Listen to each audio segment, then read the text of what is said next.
മോദി ഭരണം അവസാനിക്കാൻ ഇനി 15 നാൾ മാത്രം.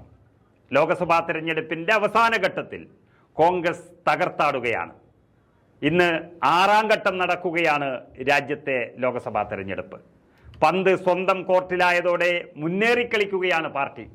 ശരിക്കും പറഞ്ഞാൽ ഈ തെരഞ്ഞെടുപ്പ് ഘട്ടങ്ങൾ പരിശോധിച്ചാൽ നമുക്കറിയാം, ആദ്യം തന്നെ ദക്ഷിണേന്ത്യ മുഴുവൻ തെരഞ്ഞെടുപ്പ് സമാപിക്കുകയും ഉത്തരേന്ത്യയും BJP കേന്ദ്രങ്ങൾ എന്ന് അവർ കരുതിയ ഇടങ്ങളുമൊക്കെ അവസാനം തെരഞ്ഞെടുപ്പ് വരികയും ചെയ്യുമ്പോൾ തന്നെ എല്ലാവരും സംശയിച്ചതാണ്.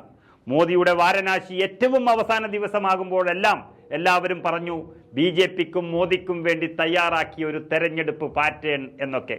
ശരിയായിരിക്കാം, പക്ഷേ BJP കോട്ടകൾ തന്നെ തകർന്നു പോകുമെന്നവർ ഇതുവരെ കരുതിയിരുന്നില്ല. അതോടെ അവസാന നിമിഷമാകുമ്പോഴേക്കും BJP പൂർണ്ണമായും പ്രതിരോധത്തിലും ആശങ്കയിലുമായിരിക്കുന്ന ഒരു കാഴ്ചയാണ് കാണുന്നത്. അതോടെയാണ് അതിനിടയിലൂടെ കോൺഗ്രസും ഇന്ത്യ മുന്നണിയും മുന്നേറുന്നത്.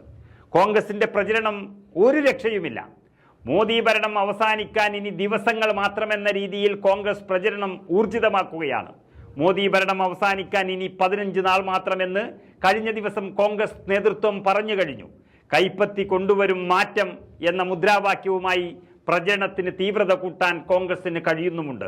തെരഞ്ഞെടുപ്പിന്റെ 2 ഘട്ടങ്ങൾ കൂടി നടക്കാനിരിക്കെ ഇന്ത്യ സഖ്യം വിജയമുറപ്പിച്ചു എന്നൊരു പ്രതീതി സൃഷ്ടിക്കാൻ കൂടി ലക്ഷ്യമിട്ടാണ് കോൺഗ്രസിന്റെ പ്രചരണം ഇപ്പോൾ മുന്നോട്ട് പോകുന്നത്.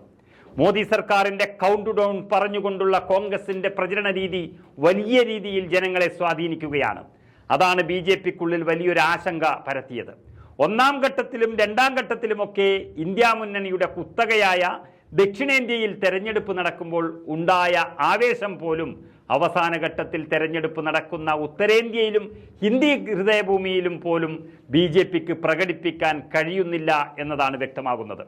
BJPയുടെ വേരുകൾ ആഴ്ന്നിറങ്ങിയ ഉത്തരേന്ത്യയെ മാത്രമല്ല, BJP ഒട്ടുമിക്ക സീറ്റുകളും കൈയാളുന്ന ഹിന്ദി ഹൃദയഭൂമിയിലാകെ BJPയുടെ തകർച്ച സംഭവിച്ചുകൊണ്ടിരിക്കുന്നു.